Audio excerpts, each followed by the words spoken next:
बुद्ध की शरण में दीक्षा ले रहे भिक्षुओं को कई नियमों का पालन करना पड़ता था।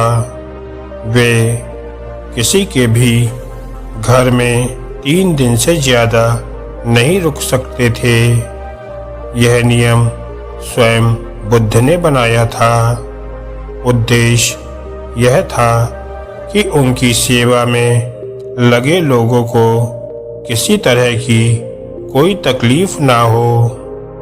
बुद्ध और उनके भिक्षु जब यात्राओं पर निकलते थे तो वे रास्ते में आने वाले गरीब घरों में ही शरण लेते थे।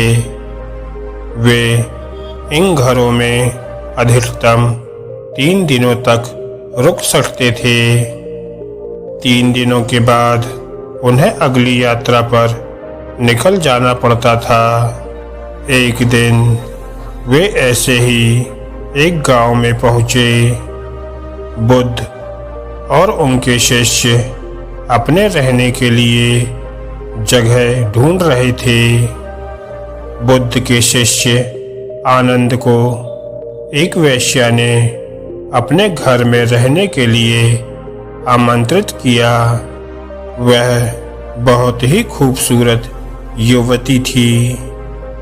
आनंद ने उससे कहा कि वह उसके घर पर रह सकता है, पर इसके लिए उसे बुद्ध से अनुमति मांगनी होगी।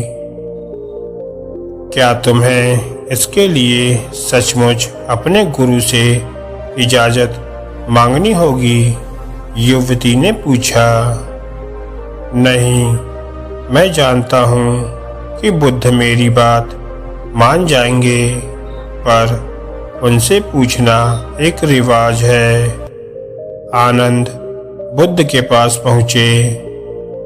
हे बुद्ध, इस गांव में 3 दिनों के विश्राम के दौरान एक स्त्री मुझे अपने घर पर आमंत्रित कर रही है, लेकिन वह स्त्री एक वेश्या है। बुद्ध ने आनंद की ओर मुस्कुरा कर देखते हुए कहा, अगर वह तुम्हें इतने प्यार से आमंत्रित कर रही है तो तुम्हें उसके निमंत्रण को ठुकराना नहीं चाहिए। जाओ और उसके घर में ही रहो। बुद्ध की यह बात दूसरे शिष्यों को गवारा ना हुई। उन्होंने बुद्ध से सवाल पूछा, आप आनंद को एक वेश्या के घर कैसे भेज सकते हैं? यह भिक्षुओं के आचरण के खिलाफ है।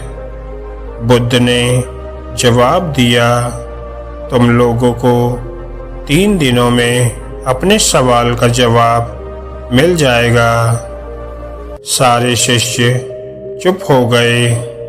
फिर आनंद अगले 3 दिनों के लिए उस वेश्या के घर में रहने चले गए और बाकी के शिष्य आनंद की जासूसी में लग गए और सारी बातें बुद्ध के कान में डालने लगे। बुद्ध शालीन मुस्कान लिए चुप बने रहे। पहले दिन वेश्या के घर से आनंद और महिला के गाने की आवाज आई। यह बहुत नई बात थी। एक भिक्षु का वेश्या के साथ यूं गाना गाना। शिष्यों ने कहा, बस यह तो गया। पर दूसरे दिन घर से गाने के साथ नाचने की भी आवाजें आने लगी। अब सारे शिष्य एक स्वर में कहने लगे, अब तो यह पक्का ही गया। तीसरे दिन तो सचमुच ही उन्होंने खिड़की से आनंद और उस महिला को नाचते गाते देख लिया। सबका यह अनुमान था कि आनंद इतनी मौज में है तो वह भिक्षुओं के साथ आगे की यात्रा पर नहीं जाएगा। अगले दिन सभी भिक्षु कानाफूसियों के बीच चौक पर जमा हुए। सभी ने आनंद के आने की उम्मीद छोड़ दी थी। सभी सोच रहे थे कि वह इतनी सुंदर स्त्री का साथ छोड़कर भिक्षुओं के साथ क्यों आएगा।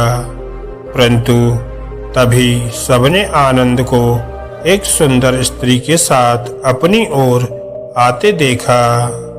वह सुंदर स्त्री एक महिला भिक्षुक का रूप धरे हुए थी।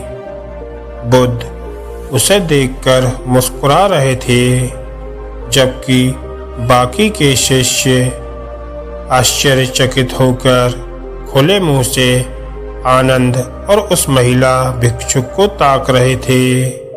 बुद्ध ने आनंद की पीठ पर हाथ फेरते हुए संबोधित किया, अगर खुद पर भरोसा है तो आपको कोई भी भ्रष्ट नहीं कर सकता, बल्कि अगर आपका चरित्र बलवान है तो आप भ्रष्ट को कभी भी चरित्रवान बना सकते हैं। ऐसा कहते हुए बुद्ध ने वेश्या से भिक्षुक बनी महिला का स्वागत किया और सभी लोग आगे की यात्रा पर निकल पड़े। बुद्ध और आनंद की यह कहानी हमें सिखाती है कि अगर हमारी इच्छा शक्ति मजबूत है तो हम किसी भी स्थिति के गुलाम नहीं बनते।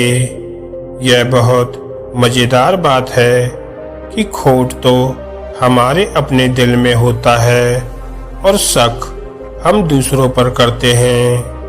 अपने दिल को साफ रखेंगे तो दुनिया भी हमें साफ नजर आएगी। किसी किताब को कभी उसके कवर से ना आंकिए। इस बात को समझ लें कि हम अगर पारदर्शी जीवन जिएं तो हमें किसी कवर की कभी जरूरत ही नहीं पड़ेगी। धन्यवाद दोस्तों।